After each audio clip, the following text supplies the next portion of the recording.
We're gonna be up now. We're live. Now we're like, okay, let me actually stop working because that's like I'm just like sketching here, and it's like, oh, wait, we're live. Sketching shit, talking Yeah, about shit, and where to exactly. shit in public. Right, exactly. So yeah, San Diego is this week, right? Yeah, I believe it's this weekend. Right, yeah. I mean, we were talking about it the last time. I sort of because it's like on the last show Jose did. Someone asked, well, which is better, San Diego or New York Comic Con? Right? And it's like, well, if you're looking for a really large show, I think New York Comic Con has more attendees than San Diego. But San But if you're Diego's looking got for a cool better shit. show, if San you want a Diego. better shit, if you want a better show, San Diego's the place to be. The only thing that I hate is everything around it. Like Ah! getting the hotels is a nightmare. Shipping your stuff out there is a nightmare. I mean, No, it's I like would the only want show, to go as a patron out there. right? No, Like it's like I because would the never show want a itself, table. yeah, that's the show itself is primo. I mean, I really like the way they run that show. I mean, it's like the way they have it's so organized. And they've It's got like a lot of floor space with cool displays and fucking yeah, no, shit you'll it's never see great. anywhere else unless you go to Japan or something. Right, no, it's really really cool, but like getting a hotel, dealing with getting there, shipping your stuff, and No. that no, that no. That's a No, life goal. That's like a fucking dream. Like I do want to go out there, but I right. also am very afraid of earthquakes. Look, we had one here.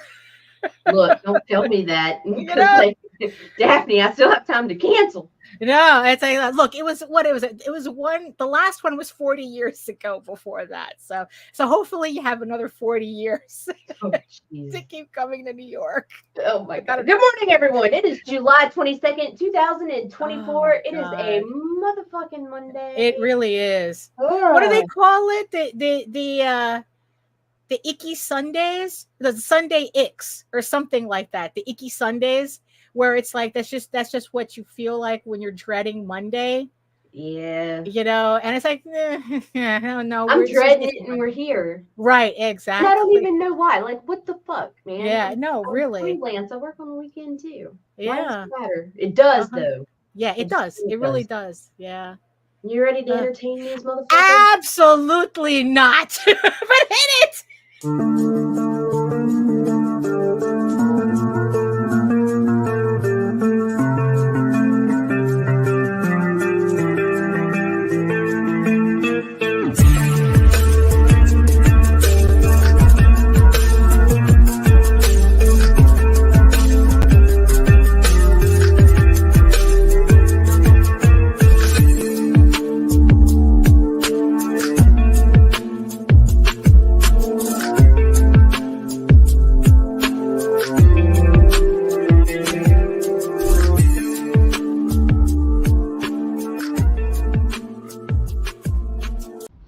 Trigger warning, fuck you. Woo! And good morning. It is just not a proper show unless that clip gets paid. I know, I need to add it. I need to add it. Really, because it just like that just sets the tone. Hello, everyone. Hello, Joseph. Hello. Oh, look at these dudes. Oh, Hey, yeah, you know, what the right? fuck? Woo! Hey, Good morning. it's like yes, hurricanes and look. Last year we had a lanternfly. That's Plague. different. I ain't scared of bugs. I have scorpions and You know, tarantulas and shit all in my house. right? No, but it's like they were everywhere this year. Wow, they really made an effort to get rid of those lanternflies because Oh no! oh no, Melissa. No, yeah, that's well. Look, at least you have you have more time to do comics. Whoops. I mean, in the end, that was when I got laid off from my job 10 years ago. Jesus, I still can't believe it. When I got laid off from my job 10 years ago, like everyone else was like weeping and crying and shit, and I went, hell, fuck that shit. I got to like, fuck you, I'm out. Yeah, exactly. I got a graphic novel to finish. Now I got the time to do it. And I haven't been back since. Oh my goodness. Uh, Oh, I saw the pictures. I'm oh, pretty you had a sure it was your pictures. tornado. Yeah, Oh, there was I a whole was. ass tree in the swimming pool. Oh no. I was in Miami when there was a tornado there. Miami Beach, we got a tornado warning, and then it's like the tornado had ripped off the side of a building in like Miami proper. Oh my god. You know, by the bay. And yeah, it's just like because all I remember is like like 2 a.m. But Wait, that's I'm in so Miami. How are we different. getting a tornado Bro, warning? wind and rain. Okay, look, I'm a proficient swimmer. Right. I'm pretty sure I've been thrown across the room, so I'm convinced I You can fought fly. alligators. I've fucking fought alligators. I've caught snakes. I've fucking Right. whatever. But Yeah. the ground opening up beneath my feet Right. is something this motherfucker is not ready for. Well, that's true. Yes, I gotta Like, give you that one. No, I gotta give you no, that the one. earth is that's some biblical shit. I'm not being swallowed up by nothing. Fucking earthquakes and fucking volcanoes. Fuck you, I'm out. For real, yeah. You know, so oh my goodness. It's like, oh, so it's like, yeah, so you and Lorraine have something in common. So it's like you both wrestled alligators. Well, it wasn't wrestling, really. It was like, motherfucker, would you hurry up and cross the goddamn street? We've been Right. sitting here for 20 minutes and he just decides he's going to bass. So Right, I just yeah. grabbed him by his tail and ran him across the street. You honk at them and they're just like, What? oh, Right. oh. It's like, what? I'm a dinosaur. I predate the dinosaurs. What are you I'll doing? sit right here on this fucking asphalt. Right, exactly. Oh my goodness. So yes, and yes, I see you, my beautiful eyeball people watching us from regions beyond. If you're joining us from Facebook, if you're joining us from LinkedIn, come on over to YouTube, join the sexy people. We have a lot of sexy people in the chat today. So come on over, keep them company. And while you're here, make sure you like, share, subscribe, and hit that notification bell so you get notified whenever any of our shows go live. Oh, so might as well get this party started. Hello, everyone. My name is Daphne Lage, and I'm a cartoonist, illustrator, and comic book artist from New York. I have been self-publishing comics since 1992, and you know what that means. Are you not entertained? Are you not entertained? Is this not why you are here?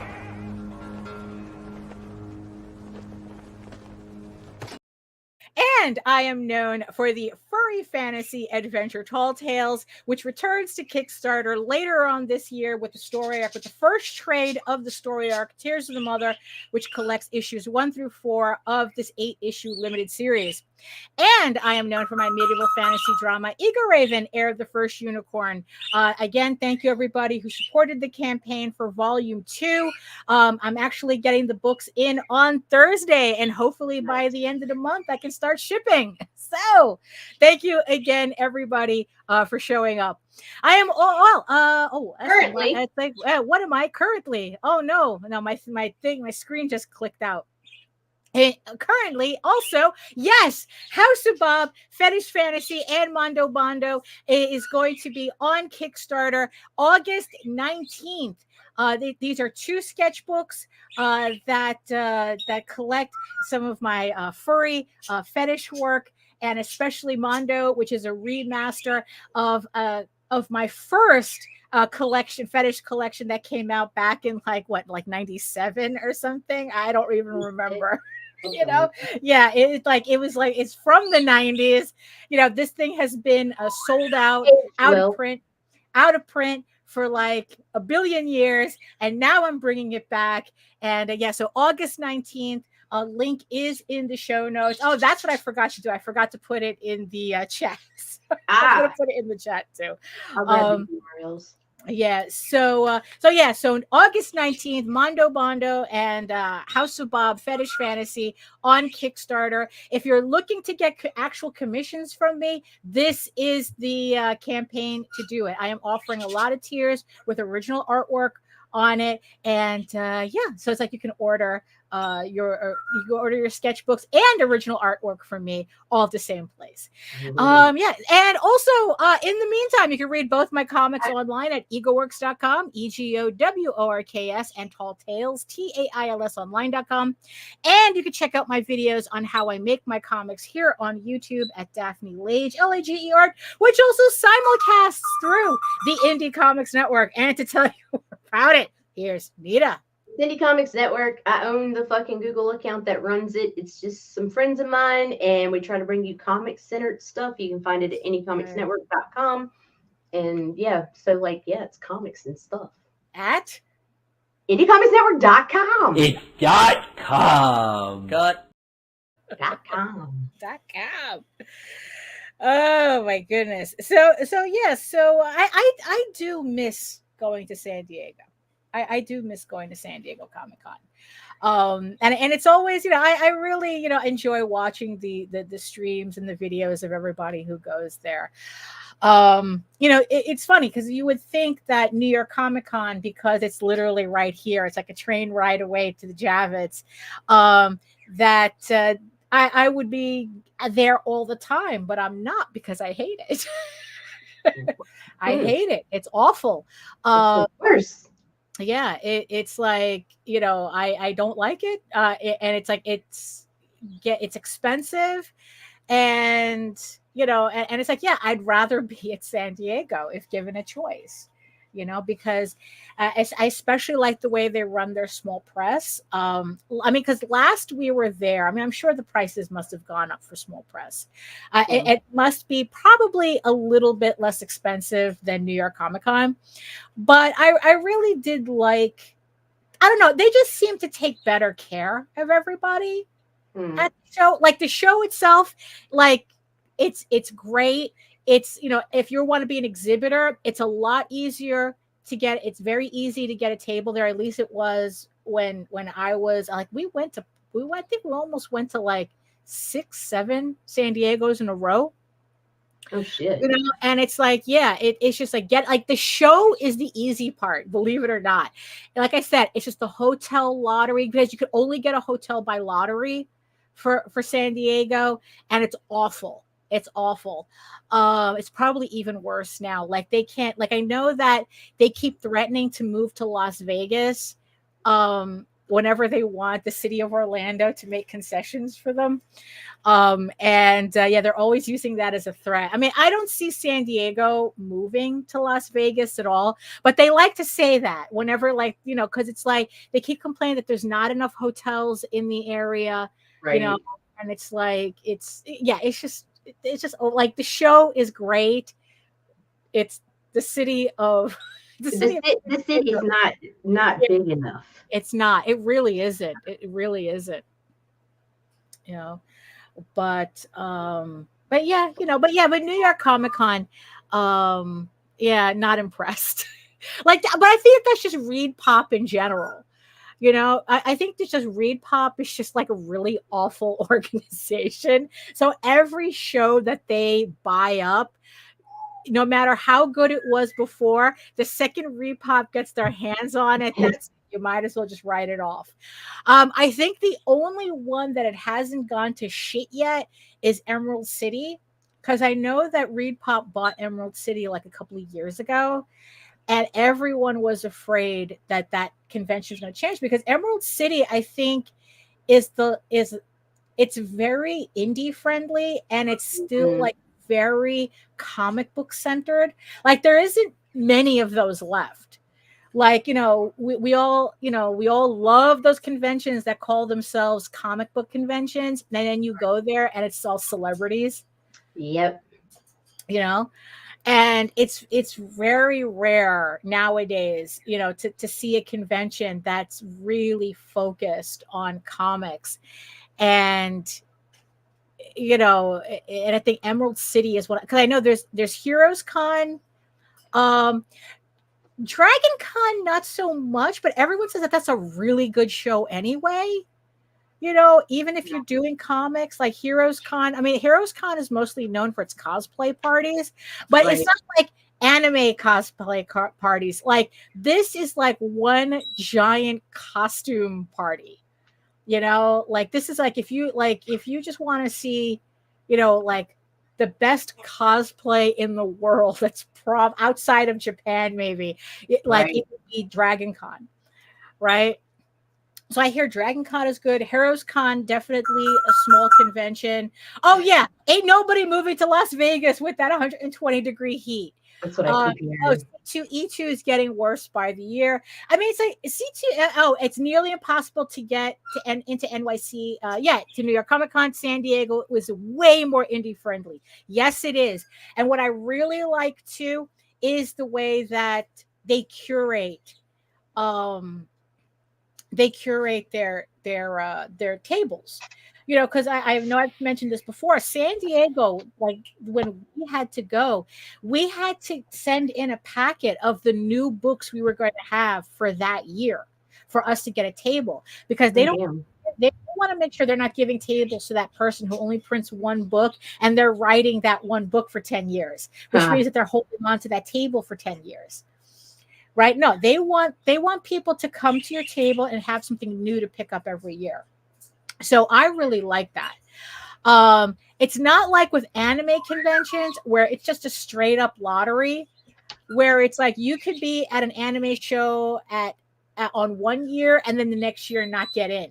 And obviously, I guess like New York Comic Con is the same way now, because I swear to God, people got salty when the A guest list lot of people.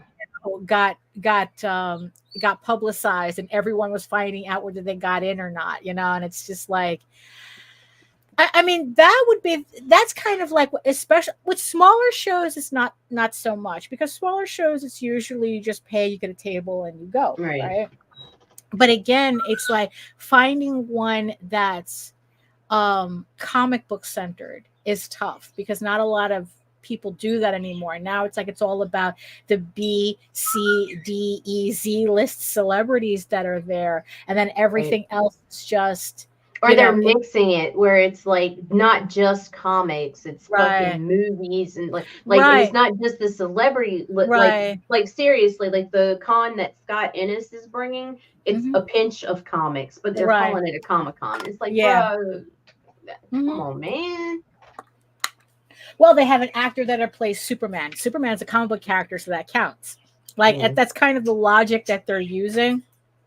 And it's like, nah, bruh, nah. You know, but then it's like when you start to get into like the mid-range shows, that's when it starts to get difficult. And honestly, it's like I really resent on a certain level the fact that anime conventions are so difficult to get into, because they are usually run by lottery. They're either heavily curated or they're just straight up lottery.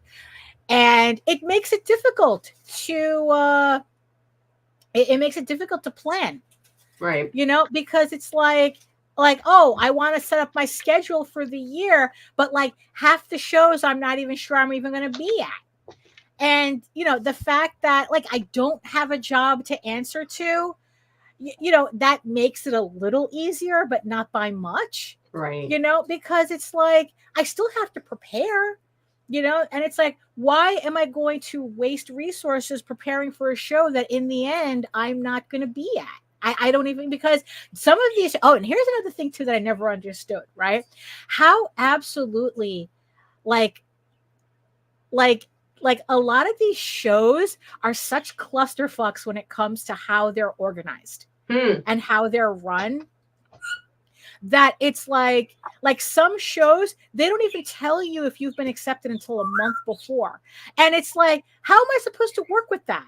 Yeah, right. You know, how am I supposed to, you know, it's like, especially like you own their time. Right. Yeah. It's like, no, honey, that's not how it works. It's like, I need a lead up.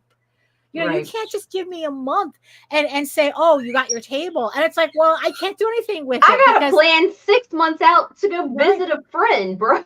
Right, exactly. You know, and imagine if you had work, you know, it's if you had a job. It's like usually they don't, you need 3 months to schedule time off like that, you know? So it's like, you know, because it's like, oh my God, because it's like the last show that everyone online seemed to have been talking about was BlurredCon out, I think, in Ohio. I heard it was And bad what a experience. nightmare of a Yeah. show. Like how do you like this is kind of like the problem when a lot of these shows really heavily depend on volunteers. And the problem is, imagine if the thing with anime cons is that even if you get in, they aren't even manga friendly, let alone comic friendly. It's all prints and tchotchkes. Yeah, that was like a whole thing that that we were talking about on the last show, where at Anime Expo, like some actual Japanese editors, like they flew out all the way to Japan to check out the comic book scene, the American comic book scene, like manga scene, the American manga scene Comics. at Anime Expo, and they were like shocked that there was nothing there. It was all, like you said, it's all print mongers and tchotchkes. And they were like going, where's all the American manga people? And it's like, well, they're all busy making prints and tchotchkes because that's the shit that sells at conventions. It's not, it's like, also it's like if you really want to see what they're, and also I still believe too that they are doing comics, it's just they're putting it on webtoons. So they didn't really need to come out all that way. But yeah, that's kind of like the funny thing. But so with a lot of these conventions, they're run on volunteers, but it's like it's volunteers who are just there to get the free ticket to the show, and they don't really take running the show seriously. No. And there's a lot of shows that do that, because I watch enough of these not anime, but a lot of these artist alley girlies. They're going from show to show, and to see how many shows that they just cannot get their shit together. And these are shows that have been there, like been running for like 10 years, and they still can't get their shit together. And it's just, but BlurredCon was horrific. I mean, it's like, like one thing that really, really irked me was that they had said that the Artist Alley was supposed to open up at noon. Right, Artist Alley opens up to the public at noon, so people were like setting up and they were getting food. It's like at around like 11 o'clock, like one woman was saying how she was online getting food at some, I don't know, like McDonald's or something, let's just say. Right. And she gets like these texts from one, I guess, like one of the showrunners saying, hey, look at all these people at your booth, you should really be here. The fuck? And the woman was like going, it's 11 o'clock. You said the Artist Alley was supposed to open at noon. And it goes, well, it's open now. Oh my fucking God. Right? And then she had to run back to her booth. And when her boyfriend went to argue with the guy, it's like, yo, you said that the room was going to open at noon. You didn't say it was going to open at 11. And the guy told him, it's like, look, it's like, it's not my fault you're not about the hustle. Wow. Fucker. And it's like, yeah, it's like, dick. Holy shit. I think I would have packed up and left. Yeah, right. Okay. You're going to talk to me like that? Yeah. You can't follow your own fucking schedule. And this was Friday. This was just Friday. Oh my God. But I mean, so it's like, yeah, it's like, and they said, and a lot of people were saying the entire show was like that. It was just like a lot of attitude. It's like they would be complaining on Twitter to the people running the show, and I'm calling every local pizzeria before I leave and ordering 100 pizzas to be delivered to the convention center, and then it's like charge these people. Yeah, it's like, I have to admit though, the best smallish medium-sized convention that I actually still miss as well is a Pittsburgh Comic-Con. That was really good. It's just that the promoter had to go murder his wife and go to prison. So, Oops. Things happen. Things happen.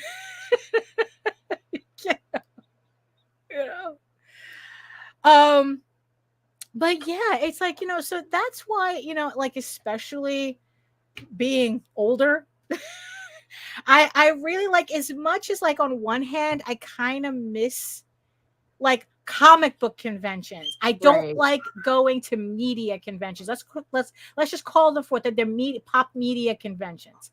I don't like Yes, those. there's a Yeah, documentary about it. yeah, he murdered his wife. It might be on YouTube now. I'll see Yeah, if I can find it. I'll share it. yeah. Um. It was So minor yeah, minor inconvenience. inconvenience. Yeah, yes, yes, it was. Um. So it's like, yeah, so it's like, yeah, I really don't like those pop media conventions, because Right. it's like when people are coming up and telling you, wow, I can't believe that you're the only comic book people here. That's a bad sign. You would think that that would work in our favor, because like, oh, we have technically no competition. No, Nope. that's not how that works. That's not how that works. um Also, it's like, this is also the reason why that I hate the fact when other comic people say, oh, we're competition, like, oh, like all comic book people are competition to each other, like, and it's like, no, it's like, that's the stupidest thing, every time somebody says that, it's like, I can't take you seriously. Because it's like, look, the books that we're superficially, we are all doing comic books, What the fuck right? was his name? It was You Libel? know? Oh, I don't. Blake Libel. Blake Libel. Look it up. Yeah. Oh, that's the guy who murdered his Yeah, wife. yeah, that's the guy that Yeah, murdered his. he tried to blame it on another comic book retailer or Well, it might have been something, his or an girlfriend. ex-boyfriend or I don't know. something. I don't know if they were married, but he was like he's some It was influential his, family's yeah, I know. son. I don't remember if it was his wife or his ex-wife, and he was trying to pin it on a former boyfriend who was also another comic book. It was convoluted. Yeah. It was convoluted. But I missed that show though. So yeah, so it's like, yeah, it's like superficially, when we all make comics, we all superficially make the same thing, but we're not in competition with each other, because we're doing something different. Because it's like, to say that Eagle Raven is competition to whatever, Ersta's superhero book you're doing is absolutely insane. It's like two different things, bro. It's like, shit. It's like, I can't even get the same people who buy Eagle Raven to buy Tall Tales. I mean, it's like, don't tell me that because someone's buying Eagle Raven, they're not buying your superhero book, or they're not buying your TNA book. It's like, that's not what's going on here.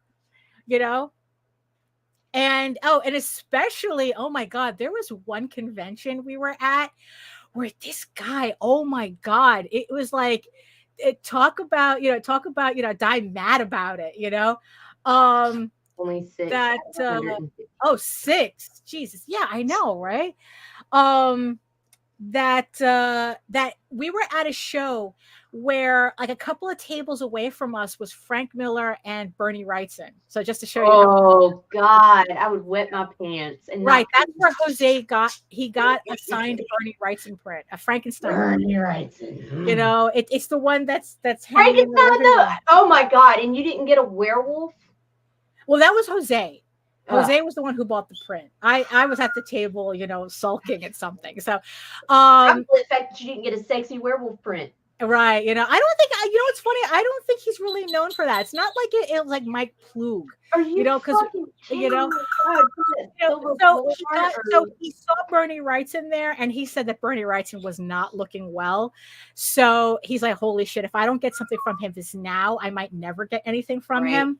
So so Jose bought a Frankenstein print, and Bernie Wrightson signed it, and that's what we have in the living room. And I think like 6 months later, he ended up passing. Right. And Justo completed the last werewolf piece that he had started. Oh, really?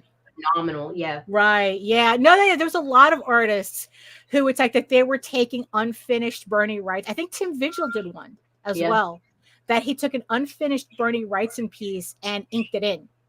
or at least, and it's just, Right. Melissa says the problem with pop culture shows is that people don't come for the comics. They come for all the other stuff. So they don't even want what you're offering. It's There's true. no curiosity. Yeah, If no they curiosity. glance over and they don't see what they're already looking for, they're not Yeah. trying to snoop. I mean, Yeah, what kind of 100 that passed. Yeah. So that's why I'm saying that it's like this when people say, oh yeah, because it's like they were saying it's like, oh, we're all competition. And it's like, no, we're not. Right. The Frank Miller story. So so Bernie Wrightson and Frank Miller was there a couple of tables away.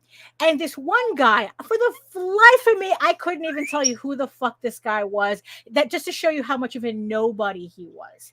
Right. And he was fucking salty,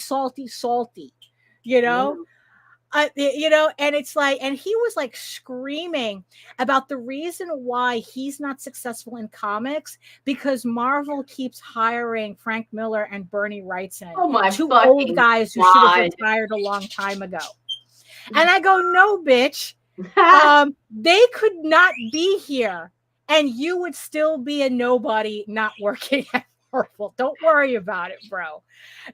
Like really, like it's like he was just another version of these guys going, oh, if Polito didn't exist, if there was no such thing as TNA didn't exist, I'd be more successful. If this didn't exist, if this person didn't exist, if this person wasn't doing comics.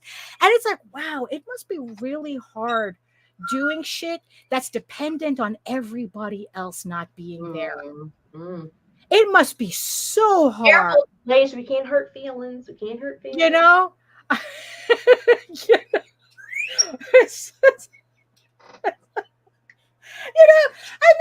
it's the stupidest shit I've ever heard. Right. I mean, but really, it's like holy shit. It's like, wow, you can't function, if somebody else doesn't exist. Yeah, it's like, hey, Odin, cry me a fucking river. Why do they hire two of the most prolific comic artists, writers ever? Yeah, right. You know what? It's like, really, it's like, I would still, I mean, really, honestly, I would rather see Frank Miller, continue to get dubious cover work. I don't care. It's Frank Miller. Do they look wonky? It's Frank Miller. I don't give a shit.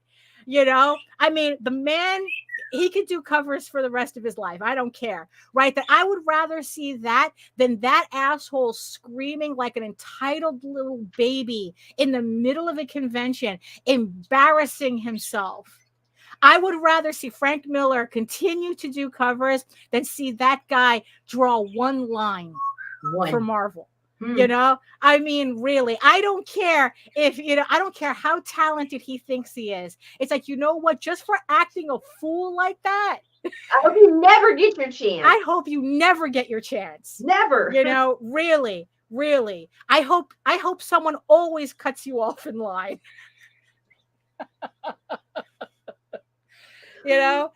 I mean, really, you want to act like a fucking bitch baby, crying like that? I hope, you know what? I hope you get everything you deserve. Look, so irrelevant, she probably doesn't even remember. No, I don't even know who it was. Like I said, he was like a nobody in the middle of this convention, standing up on his fucking chair and raging. Because he really? Oh my God. And they let him fucking He wanted Frank Miller and Bernie Wrightson to hear that. Oh my God. And it's like, honey, the fact that I remember Frank Miller and Bernie Wrightson's name, and I only remember you being the dumb bitch screaming on top of a chair is enough. Oh God. It's like that clip from that clip from Troy with Achilles going, "That is why no one will know your name." Oh my God, we so need that clip. Name. Yeah, no one will remember your name. It's like, really, we're not competition. And the fact, and I think that when you get caught up in this nonsense, in this mythology, that it's like, oh, if another comic book artist exists, they're competition, they're taking people away from you. No, right. I'm not. Trust me, the guy buying Tall Tales, maybe most likely he'll buy Nightwolf too. Similarities, Right. But it's like, come on. it's like different, and even then it's like, like Rob's doing horror, And then werewolf there's stuff. people who buy comics based on the aesthetic they like Right. too, not even the genre. Right. So you just like, Right. these Because people get off their there fucking was an house. argument that was brought up on one of Jose's. Was it Jose's show? I don't remember. And someone was asking about how do I stand out at shows like New York Comic Con? It's like, I'm small press, If this, they're that, and on the other Jose's thing. show, Yeah. like if they're down here with us, you don't stand out. You don't. You don't. And that was kind of like the consensus from the panel. It's like, you don't. You don't. It's like New York Comic Con, San Diego Comic Con. I mean, those C2E2, those are not the shows that all of a sudden you start worrying about standing out. No. No, you stand at a little local garage con or right, market. Exactly. It's like, it's like doing the smaller shows and building your community on a smaller level, and it's like, and even then it's like you're building your audience outside of those conventions. It's like, look, I've said this over and over and over again. It's the audience, stupid. It's not your book. Yeah, it's like have a good book and hire a Dickensian ragamuffin to harass people into coming to your booth. I agree. That was like another conversation that we had where we remember when we were talking about it's like because it was me and Jose. Well, I was joking with this to Jose because we were talking about ourselves in the third person. Oh yeah. Like what if because like people are more likely to buy your book from a third person than they are from you. Right. Because it's like for some reason, if somebody that's not related to you is talking about your book, they're more likely to believe that it's good than if you say, yeah, I think my book is good, or, oh yeah, this is a good book. This is my book. I did it. Good. Right. It's kind of like that social proof. Well, I'm expecting you to say that it's good, but that doesn't mean anything because you're obviously biased. But if this complete stranger, if this salesperson tells me that the book is good, all of a sudden it's like, well, I mean, you'd have, if you're just even though if you're just a salesperson, it's like you still have to sell it, so it must have some value, right? It's stupid, but but yeah, it's like it's just like I'm kind of wondering, it's like, what if, like I told Jose, it's like, what if at our next convention we switched places and the only books I'm allowed to sell is the Oswald Chronicles, and the only book he's allowed to sell is Eager Raven. Oh shit! Would we sell more books? You would, because you talk about his book. He just. But you see, the thing is, though, he has nothing to do with Eager Raven. So would it be easier for him to talk about my book? You see, because he has to read it first. Jose's a writer. He can make something up. I don't know. Oh my god! I'll give him notes. I'm gonna come sell your shit at a con, Daphne. Right? Exactly. It's like with that work, but the thing, so the whole, but like I said, it's like, when you go to a big convention, that's not the place where you all of a sudden realize you need an audience. Right. You need to build that beforehand, before the convention, whether it's through mailing lists, whether it's through small conventions, whether it's through I don't know what other media platforms, social media, whatever. Wherever, however you're building your audience, you have to do it beforehand. And then it's like when you get to the show, the idea is to have enough people that they're looking for you. Right. Because that's what would happen to us when we went to San Diego. Every year we had people looking for us. Nice. So we didn't have to worry if we were sitting. Oh my God, there was one year we were sitting, we literally, our table was like right across from, what was that? Spike and Mike's. Oh, I love Spike and Mike. Spike and Mike's Thick and Twisted. Yes. Spike and Mike's, right? There's a documentary about them, the animation festival, the adult animation festival, right? And you would think that would be the toughest convention for us to be at, because that dude, because it's like, I don't remember I think it was Mike, right? Because he was always wearing these hats, and he was like screaming the most ridiculous shit to promote his stuff. Like it would be like, oh, in the next 10 minutes, I'm selling my DVD. I'm selling the latest Spike and Mike for $20, in the next 10 minutes, next 10 minutes only, $20. And then when the 10 minutes was up, he'd be like, oh, the latest Spike and Mike DVD is on sale for $20. Like it would never change. It was always $20. But he would like just be making up shit. It was hysterical. Yeah, they're great. But the thing is, though, the people who were looking for us came straight to us. Right. They were not distracted by Spike and Mike. They came to us because they were looking for us. So Spike and Mike was not competition to us. No. Even though he was incredibly loud and incredibly funny. It was incredibly entertaining. They're showmen. Yeah. But they didn't affect our sales at all because we're not competition any more than the people next to us selling their indie comic was competition to us. Right. It's like, no, it's like people in small press. It's like, yeah, it's like, and I think that a lot of people have to like let go of that because it's keeping you from thinking. It's keeping you from problem solving. I mean, it's like if you're having a problem promoting your book or you feel like your audience isn't growing, or you're not, I don't know, getting the accolades, the pat on the back that you deserve, check out the last episode. We talked about that in detail. So, okay, it's somebody else's fault. Let's run with that. Right. Then what? Show me on the doll where the titty book touched you. Right. Not where you touched yourself looking at the titty book. Right. Where the titty book touched you. How did Polito hurt you? How did Brian Polito hurt you? How did Dan Mendoza hurt you? How did Frank Miller hurt you? Right. It's like, yeah, that's stupid. That's just what it is. So it's like, okay, let's run with it. Yeah, that's right. Because their books suck. Oh yeah, I hate to say it, but I know guys whose tchotchkes sell better than their books. So do we. Bewilders them. No, I don't think it's bewildering.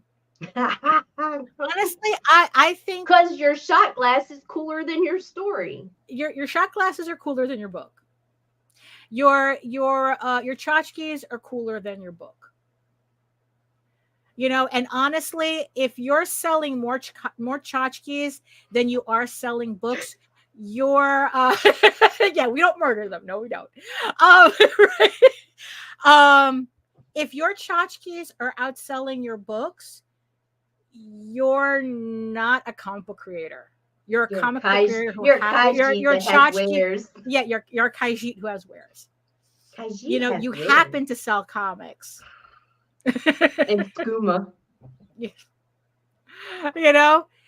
So it's like because that's the thing, because it's like because I don't do a lot of merchandise. I rarely do merchandise. It's like, okay, maybe you get some stickers from me, some acrylic charms, but those are novelties that you get from my Kickstarters. Because in the past we used to try to do actual merchandise. Like we did have a Tall Tales t-shirt that sold out because of Columbine, but that's another story. Actually, no. Our sales dropped because of Columbine, and we ended up selling them out because of 9/11. So, yeah. Like I said, that's a different story. I might tell it in a minute. But ouch. And so we used to do merchandising. Right. We used to try to. And the funny thing about merchandising is that it's kind of like there's a weird dichotomy going on here. Maybe right? You heard her. Yeah. She said it out loud. So, okay, let me tell the story. We had a t-shirt, a Tall Tales t-shirt, right? And innocent enough from the front, very much party in the back. So in the back of the shirt, right? So the front of the shirt had Ravenwood on it and the logo, looking like a very normal shirt.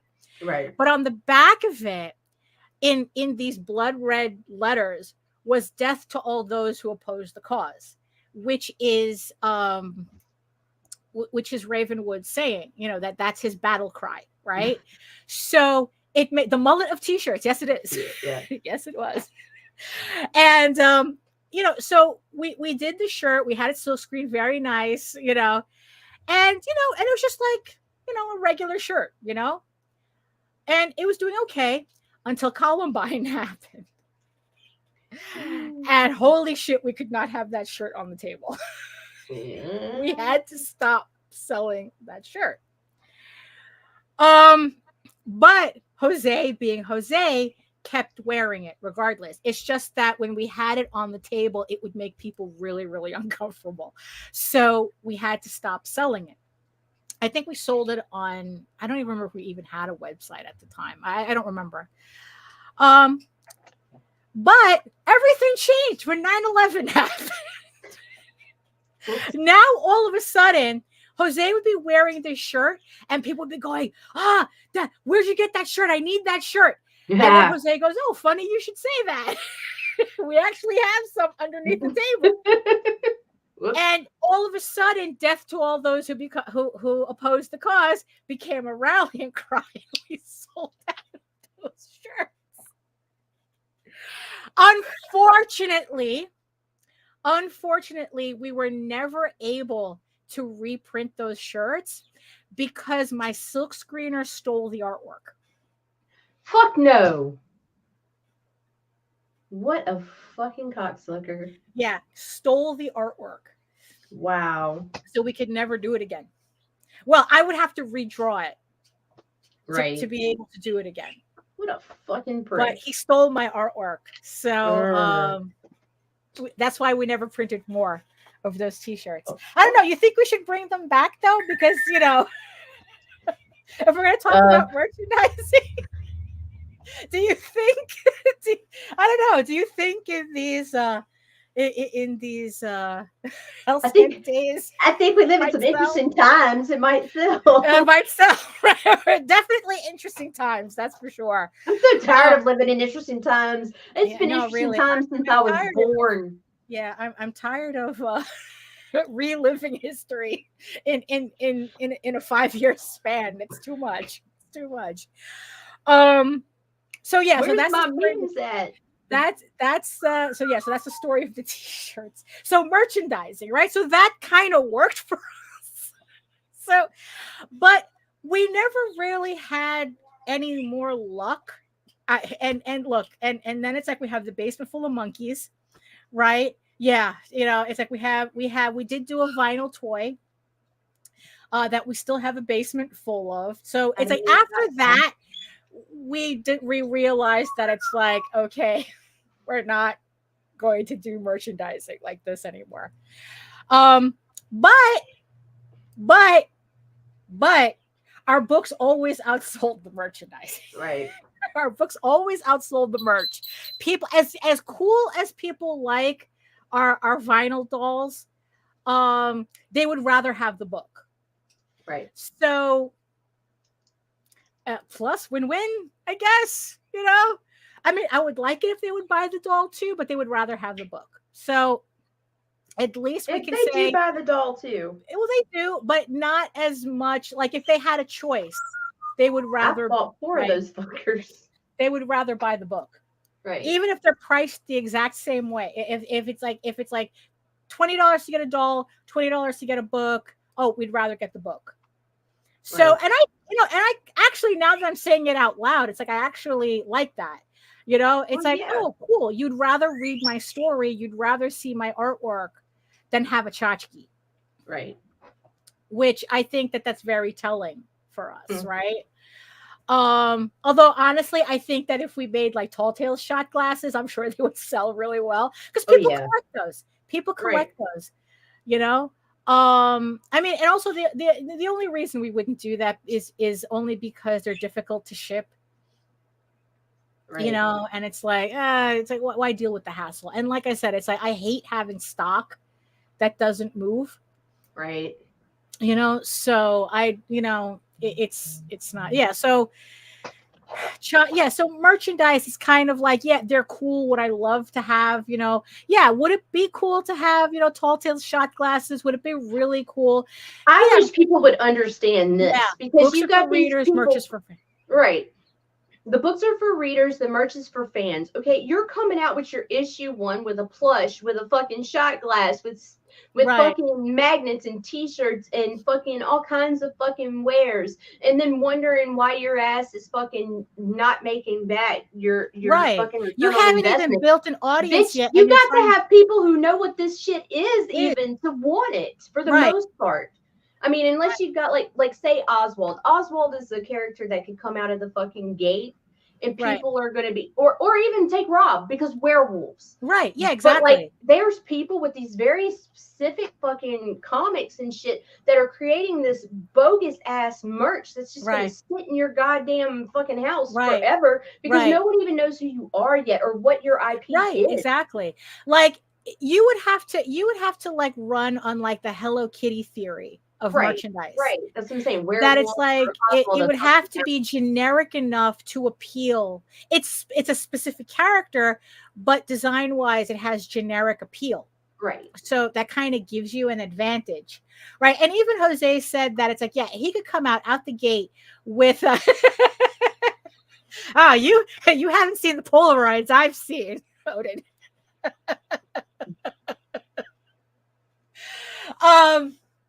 So that story I'm not telling. Oh, yes, you are. We're just gonna see So after credits. that he had said that that he could come out with an Oswald toy, and he couldn't even need to have a book on the table. And he says, I guarantee that plush would sell, because it's just a cute little mouse with a bow tie. Again, generic Hello Kitty appeal. Right?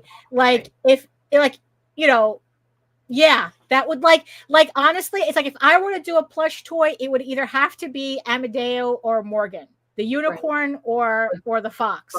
Right. Because it's like, who doesn't love unicorns? Well, there are plenty of people who don't, but I'm not selling this to them. It's like, yeah, it's like you'd have a unicorn plush or a little fox plush, right? Like, again, the generic appeal, right?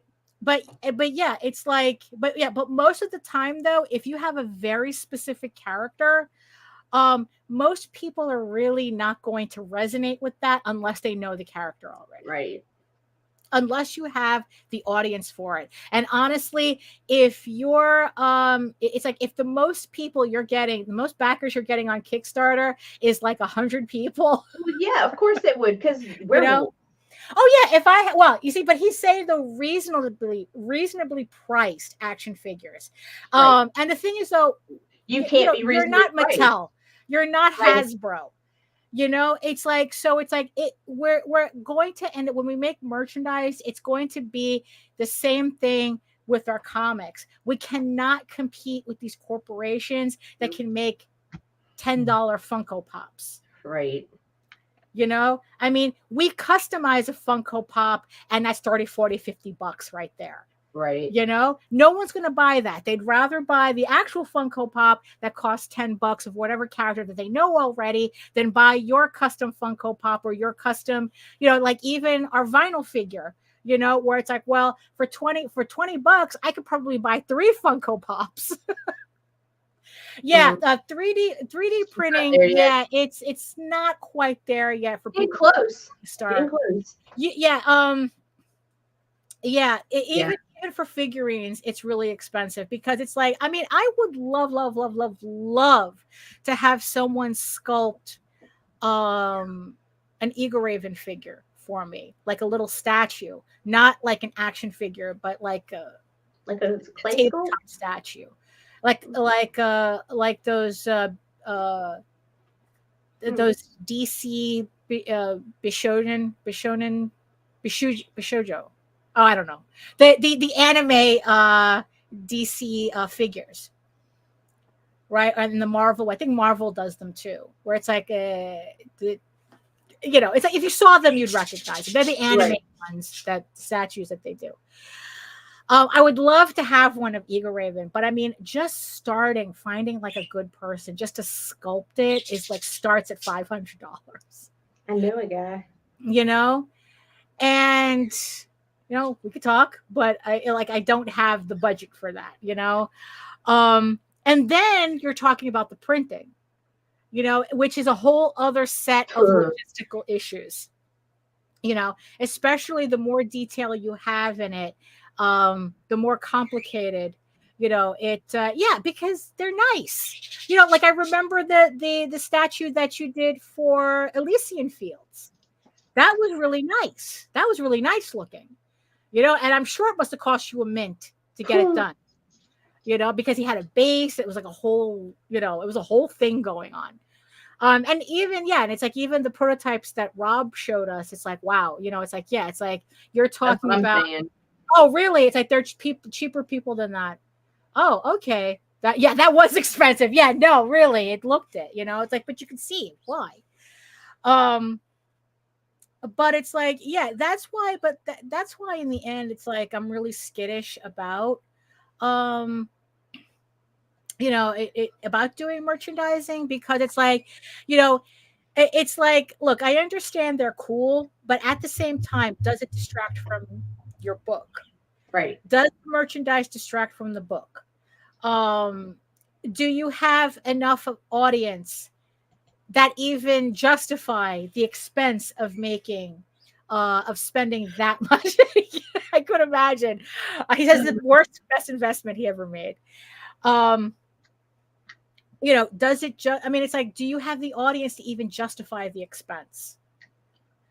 Because honestly, at this point, if I were to spend that money to do an Eagle Raven sculpt and get it printed and, and probably find somebody to paint it, that is just for me. Right. Because it's like, what? It's like nobody is going to spend $200, $300 on it. Like I said, I can't even get people to spend $20 on a vinyl toy. They'd rather buy my book. So that's, so it's like, so whatever tchotchkes I do make, it's just for the fans. It's just for the people who pledge to my Kickstarter. Bro, story of everybody. Oh, yeah. Everybody's gonna buy the Oh print. my Everybody's God. gonna buy the plushie. If you do the t-shirt, everybody's gonna buy it. And in reality, nope. They never do. They never do. Yeah, it's like that's a tale as old as time. I can't tell you how many times I've seen artists go, oh, like they put up a piece, and, oh, is this a print? Is this a print? If it was a print, I'd buy it, and this and the other thing. And they get so many print. They make that print, and then crickets. Tale as old as time. That's why I do that. That's why, in the end, I really don't ask my audience for shit. Woo.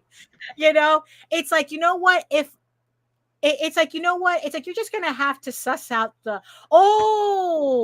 the toy safety. That's why, you see, that's why, oh my God, you have to go the Kid Robot role. The Kid Robot, because they make plushies, but they're art toys. Right. So I because I know that with our vinyl, we had to put that on the boxes. Like, this is not a toy, even though we call it an art toy. It's a vinyl art figure, and it's like, that's, that's what, we had, that's what we had to do, to kind of avoid that. Because, okay, this is not a toy. Especially, it's an art toy. And I think you can do that with plushies too. If you're kind of like, oh, this is an art figure. This is a plush art figure, or an art textile figure or something. But, that had to hurt. And then everybody who wanted it didn't want, say, oh, well, no, next time or something. Right. It's like, oh, well, I didn't mean it now. Right. Yeah. But that's why I don't ask my audience, what do you want to see? It's like, because it's like, I don't trust them. I mean, it's like, look, I trust them. Oh, okay. Your child safety tested because I'm selling to all ages. Well, okay, that's yeah. Yeah. Oh, yeah, yeah. Oh, well, at least I mean, for as much as these plushes cost, but it's $800 you didn't want to spend. Um, yeah. Funny thing is that we are at smaller cons with no tchotchkes. The books sell better. Yeah, I Yeah. think so because it's like, yeah, yeah, and that we don't do tchotchkes. We don't do, and yeah, and it's like, and I don't ask, it's like, you know what? It's like, look, I put out the book, the people buy it, and in the end, that's all I ask for. And it's like, if I want to do a tchotchke, I'll do it for those fans, but not because they ask for it. I mean, as weird as that sounds, because yeah, it's like I've seen way too many artists get burned on that whole, would you buy it if I made a print? You buy it if I made a t-shirt, if you buy it, and then people go, yeah, and then when you do it, they're all gone. The crickets, you can't even sell one, you can't even give it away. So yeah, that's that's kind of that's kind of a tricky thing, like doing merchandise. And then but you know what, just because you do the merchandise, I guess going back to the convention, right? How do you stand out at a big convention like New York Comic Con, right? And look, like I said, the consensus on that panel was that you don't.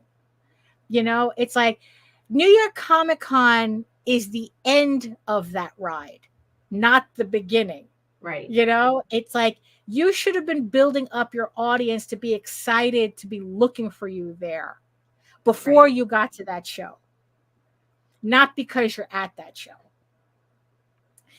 And that's kind of a hard pill for a lot of people to swallow, because we work hard on our books. We put an effort into them. People are being paid to do them. You got to you got to herd those cats to get the book done. And yeah, it's like, look, this is not a baseball diamond. Right. Build it, and no, they will not come. They will not come to your table. They will not all of us like go, oh my God, who are you? Those days are gone. I swear to God, the last time I remember that ever happening was in the 90s. It's like right before that, it's like, right. It's like, because once that speculator bubble burst, that was yes. Here's a fun topic that's similar. Useless as a freaking pre-launch email mailing list. It depends. You see, but that wasn't always the case, right? But pre-launch period, it almost seems for naught nowadays, right? Like, I mean, there's no way we're still hitting the 20%, right? It's like, you see, the thing is though, it's like with the pre-launch mailing list, like I only was able to do it for a couple of campaigns, and honestly, I really didn't pay attention to the conversion. Yeah, build it and they'll pretend they never talked to you in the first place. Yeah. Because in the end, it's like what we're building is just like frivolous entertainment. It's like, we're not making literature here. We're not building mousetraps, it's like, and then yeah, it's like you had 600 signups and what, you had 100 people pledge, if even. That's how it fucking goes now. But it used to be so much fucking better. Like, you were almost guaranteed at least 20-25% of those motherfuckers that signed up for pre-launch were gonna fucking show up for the fucking campaign. Well, not anymore. Not anymore. It's all fucking FOMO, and it's an instant. That's why it's like with pre-launch, I just dabble in it now. Right. Once it goes live, that first 48. Bam. Well, the thing that I was finding useful that Facebook ruined was the backer kit pre-launch page. It's everybody. You're not alone. Yeah. Like for a couple of campaigns, actually, no, it was like we did it for Tall Tales, the last Tall Tales campaign. I did a backer kit pre-launch. Yeah, that's what happened. And we got a lot of people, signing up because it's like because if you do the backer kit pre-launch, it goes straight to your email. You don't count here, Rob. We're talking Right. here. You're here, and then there's police. It's like this. There's steps, bro. There's Yeah, but steps. even Polito doesn't have to do a pre-launch. I don't even think Polito does pre-launches. He just launches and he makes $100,000 on the. They might say something 48 hours beforehand or something. You know, I mean, yeah, it's like there comes a point where a pre-launch is not even necessary. You know, you get to a certain stage, right? But when we did the backer kit pre-launch for Tall Tales, we collected a lot of emails, because people, instead of like going to Kickstarter and just kicking pre-launch and we never hear from them again, at least on backer kit we were able to get their emails, and it worked until on the next campaign Facebook changed their fucking algorithm, marking those backer kit links as spam. Yes, they did. Because backer kit and the same fucking time. Yeah, backer kit and Bitly. All of a sudden, I had to link directly to the Kickstarter pre-launch page. So whatever opportunity I had to collect emails, Facebook fucked it up for me.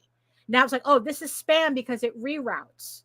Yeah, you go to, it's a link to a Kickstarter that reroutes through BackerKit to get your email. Then it takes you to takes you to Kickstarter. Oh, no, that's spam. It's misleading. Well, you keep that up and we'll block and we'll ban your account. Right. Thanks, Facebook. And we're going to bury you in the feed in the meantime. Right. So, at least I was able to get the opportunity to use it once, but now I can't use it. Right. Now I can't take advantage of that anymore because, Oh, I forgot to mention what happened to me this weekend. Was it hot? No, it was not. It was far from hot. Oh, well, let's hear it. It was far from hot. Yeah. So speaking of merchandising, right? So you need a place to sell it, right? Right. So me and Jose were talking. So me and Jose had kind of like, we were sharing my Square account for Eager Raven Tall Tales and Oswald Chronicles. Right.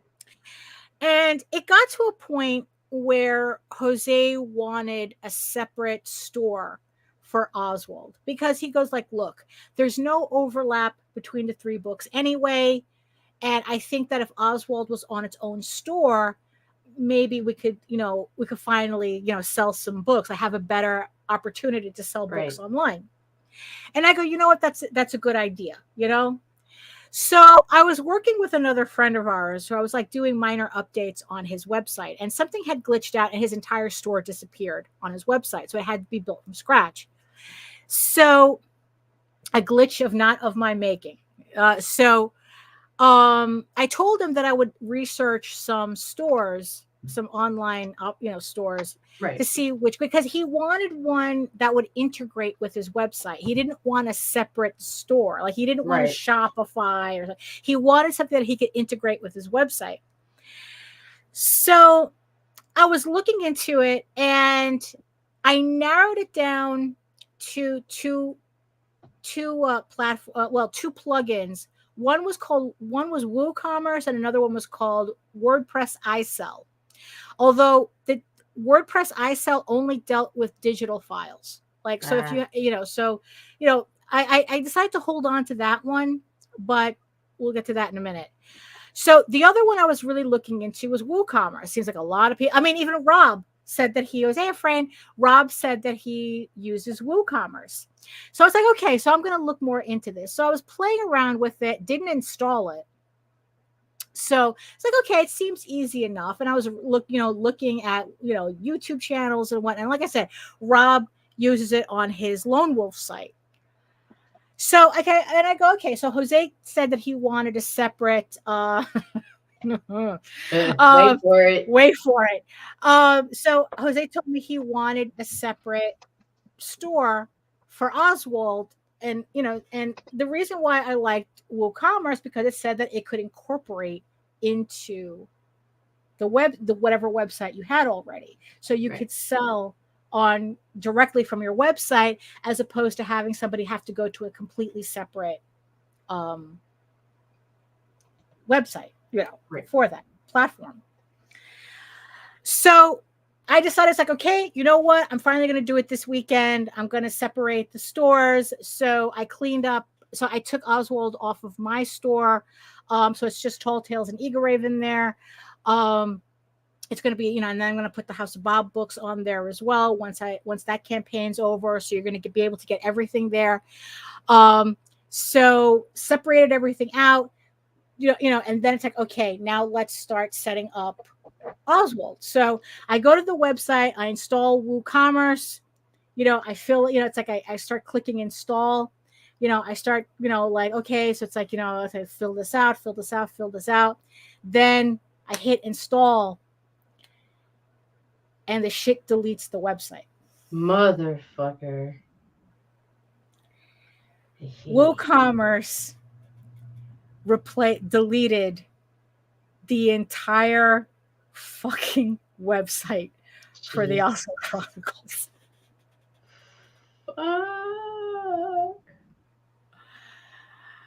Oh my God. I was so like, how it's like you're beyond being angry. Like you the thing is just so foobar. You can't even get angry.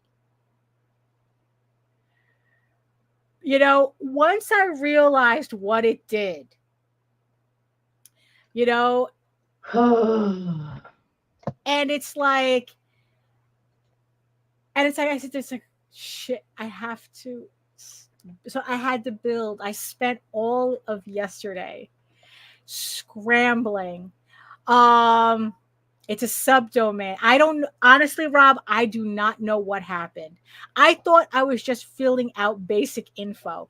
The shit never told me it was going to overwrite the website. It didn't give me a warning or nothing. I thought that I was just filling out, like extension. Supposed to be a thing that integrates with WordPress, and nope, it replaced. I thought I knew I was doing, Rob. I thought I knew I thought I knew what I was doing. I read the instructions. I saw a YouTube video once. I saw YouTube videos.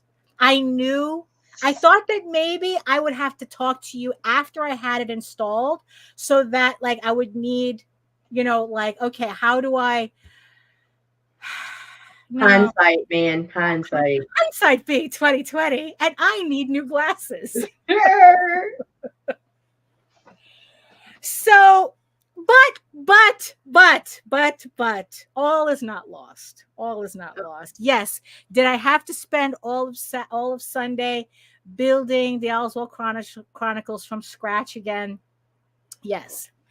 Because in the end, I had to reset WordPress to whatever, and then to find out that the plugin and the webcomic plug, like the theme and the plugin that I needed to run a webcomic was now incompatible with the new WordPress that I had that I had to reset everything to.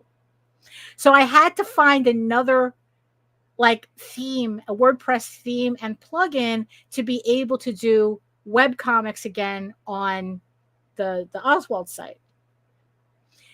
Here's a funny thing. So I found a theme that imitates webtoons. So there's a web, what was it called?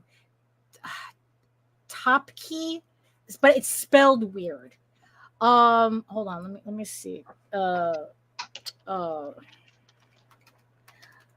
Okay, the Oswald Chronicles. So it's it's called Toocheke. Toocheke. So if you ever wanted to be on Webtoons without being on Webtoons, this theme allegedly imitates Webtoons on your website using WordPress. So I got the main base of the website redone, and in the end, it's like me and Jose were talking about it, and it's like, you know what? We probably needed a refresh for Oswald anyway. So, you know what? It's like, fuck it. let's try something different. Let's go with this Webtoons model for Oswald. So, and then what I began liking about this theme, this WordPress theme, is that it's optimized for mobile.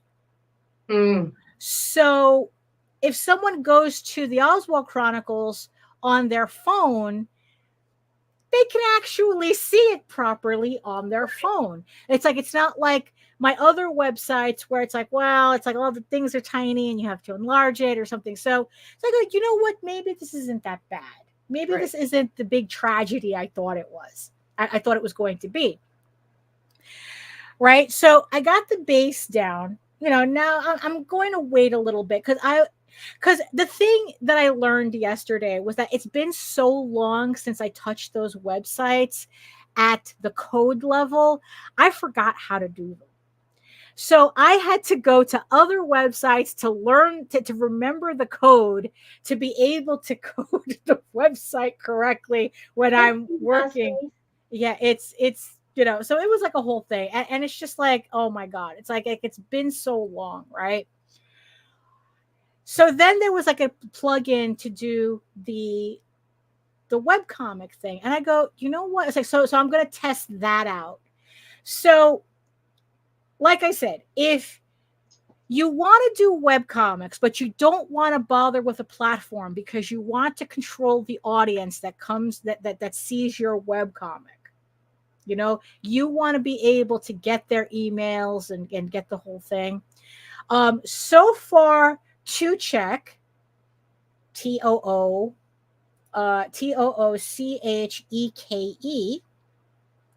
So far, I'm liking what I'm seeing.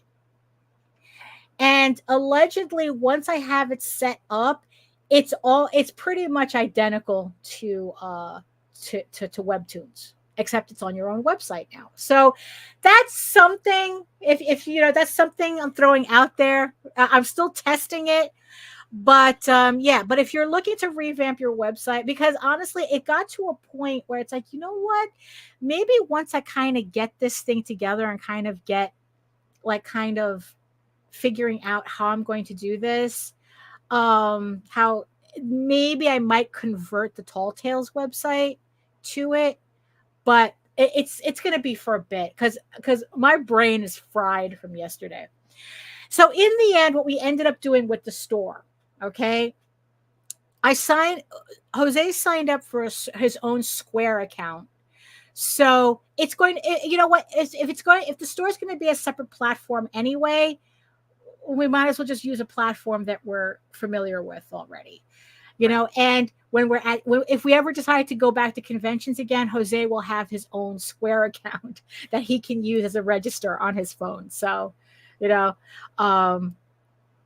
so there's that. So I'm going to finish. So I have to, and here's an annoying thing too, because this really irritated me. So we signed up Jose for a new Square account, and the shit acts completely different than the Square account I have already. Of course. Like, I don't understand why his account has different options than my account. And it's the same account. It's the free account. It's the free website. So I don't know. So there's all these things I have to relearn. So we're going to get the Square account going. That's going to be the new store for the Oswald Chronicles. And then I have to figure out what happened with my drive-through account, because that's where we have all our digital files for sale. If you can buy Tall Tales, I think it's only Tall Tales up there right now. You can buy Tall Tales in digital format, individual issues for like 99 cents each on drive-through, but they changed their website. So now I have to figure out, how am I going to get this back into? And then we're going to have, okay, you're going to have to buy physical copies on Square and digital copies on drive-through. And we're just going to fucking call it a day. Because it's like, you know what?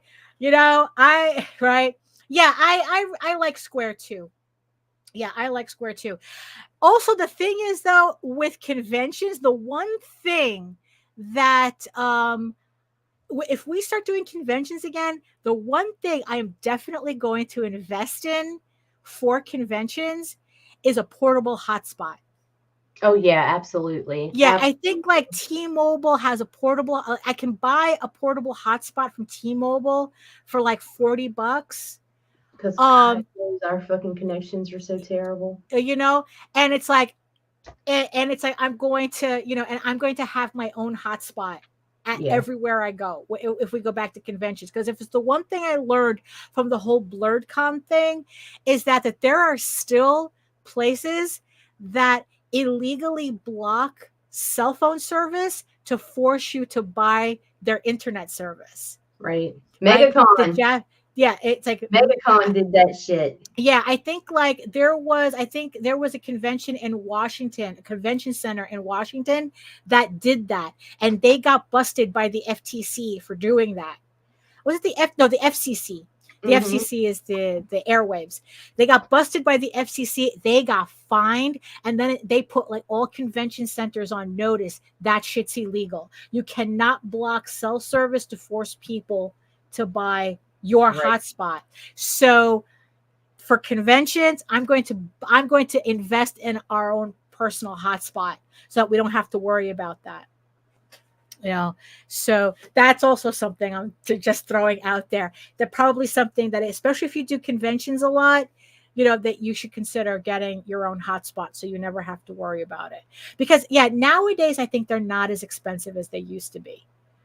So so especially if you're using like Square, you know, you're using you're taking credit card, but isn't cell services how hotspots get internet? I think that this just adds this is a dedicated it's a dedicated hotspot, because we ended up having to put it on C's phone. Yeah, and he had to stay around us so that we could communicate and use card scanners and shit. Right. Yeah. And so it's like I'm not going to use my phone as a hotspot because my phone is the terminal, you know. Yeah, it's the process, right? So, I don't know. It's like it's something that I've seen a lot of the Artist Alley girls that I watch do. Two odd things. One of them, especially, she has her own hotspot.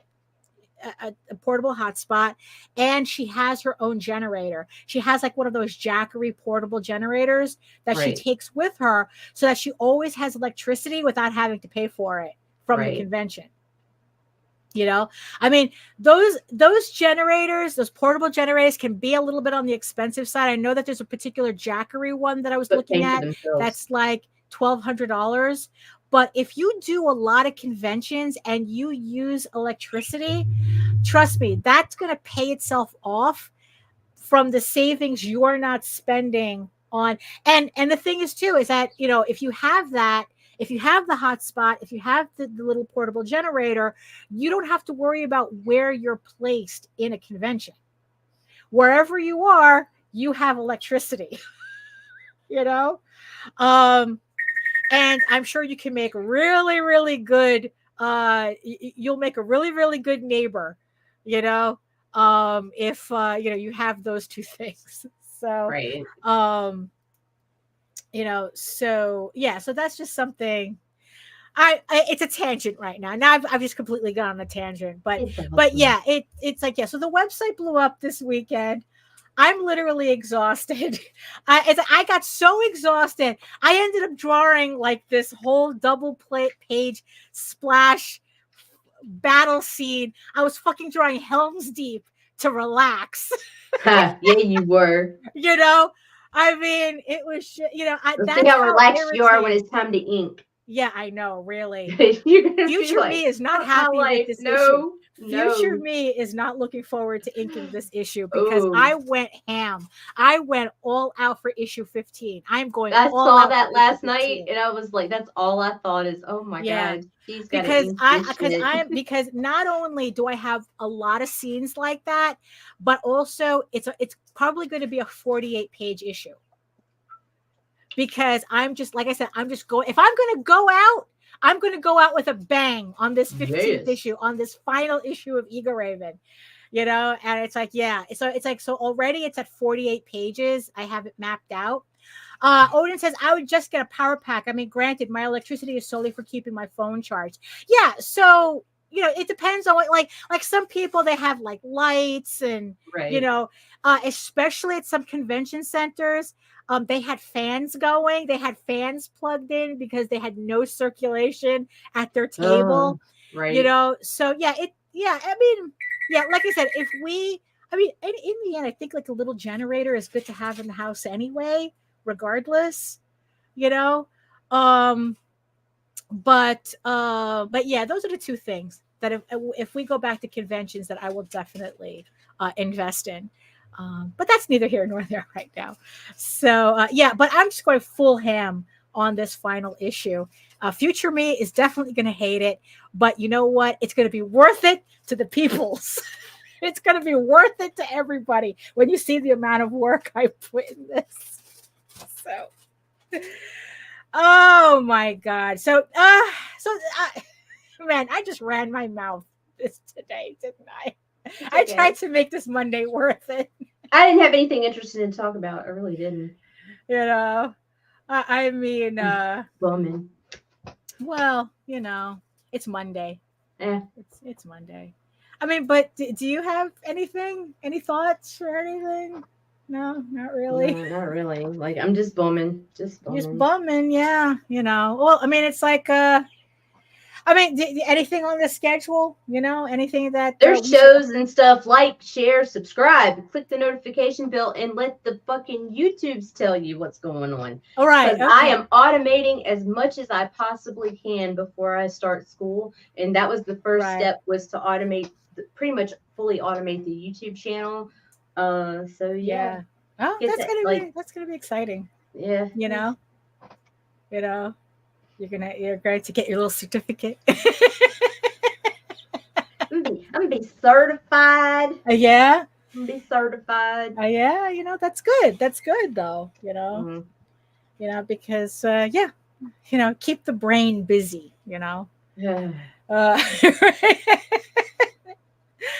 Oh my God. So I want to thank everybody who joined us in the chat today for this rambly Monday, the rambly, still humid Monday. Jesus, I can't wait. It's going to go straight to 10 below. And, at this moment, it's like, you know what? I'd rather put a sweater on at this point. I just want to be able to walk around and not die when I come up there. No, because yesterday we went out just so that I can get some air, and it would help if there was air outside. There was air. Yeah, it was just awful. Yeah, but I would like to thank everybody who joined us in the chat today. I'd like to thank all the beautiful eyeball people who are always there, even though I guess, you'd rather stay, that you're the strong, silent type. That's what you are, right? All the beautiful eyeball people, just what you'd rather watchers. They just love to watch. They love to watch. So they could go, so we can create content for them, so they could go talk about how wrong we are later. Oh, right. Yeah. And it's like, don't care, bro. Don't care, bro. We don't care. Take what you need, leave the rest. It's all opinion anyway. It's all conjecture anyway. So we will so what are we doing? I don't know. So if you want to learn, where can the people find you? Yes, if you want to learn more about me and my artwork and my upcoming campaigns and all that fun stuff, you gotta head on over to my main portfolio site at egoworks.com, EGOWORKS, where you can find links to all of my galleries and social media sites, but I mostly post to Facebook if you're interested in seeing sketches and current work in progress updates.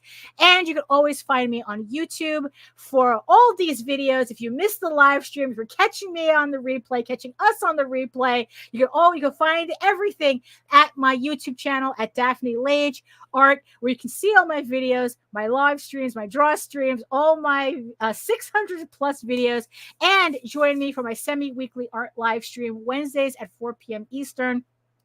I'm going to try to make it a point to do a show this Wednesday, because last week I skipped last week, so we're going to see if I can do another one this week, so I can finally maybe get closer to finishing the never-ending Tall Tales cover. Jesus Christ. And so it's Wednesdays, 4 p.m. Eastern, 4 to 6, 2 hours of me just working, just hanging out with the chat. It's kind of like being at a convention, but you're not blocking my table, so it's all good. We have a lot of fun. And remember that you can read Eagle Raven, Heir of the First Unicorn, for free, uploading every day, Monday through Friday. But if you prefer your fantasy to be more of a furry Lord of the Rings adventure, you can follow the link over to Tall Tales, TAILSonline.com. And not only can you read the first 20 issues of Tall Tales for free, but you can catch up on the latest story arc, Tears in the Mother, which is also currently uploading Monday through Friday, so you can catch up with it when the first volume releases later on this year on Kickstarter. And remember, House of Bob launches August 19th. You want to get your commission on, you want to get your dirty sketchbook on, this is the campaign to do it. House of Bob Fetish Fantasy, joined by the remastered Mondo Bondo. Just 2 sketchbooks, perfect bound, beautiful books. They're going to look great on your shelf. Even if you don't want to admit that they're there, they're going to look great anyway. So yeah, August 19th, link is in the show notes. Pre-launch is live. So that's it for us, everybody. Thank you so much for joining us. And in the words of the ancients, eat your food, moisturize, mind your business, and do the work. Because when you actually do the work, you never have to fake any of your accomplishments. Thank you so much again, and we'll see you next time. Bye-bye. Fuck you, fuck you, fuck you. You're cool. And fuck you, I'm out.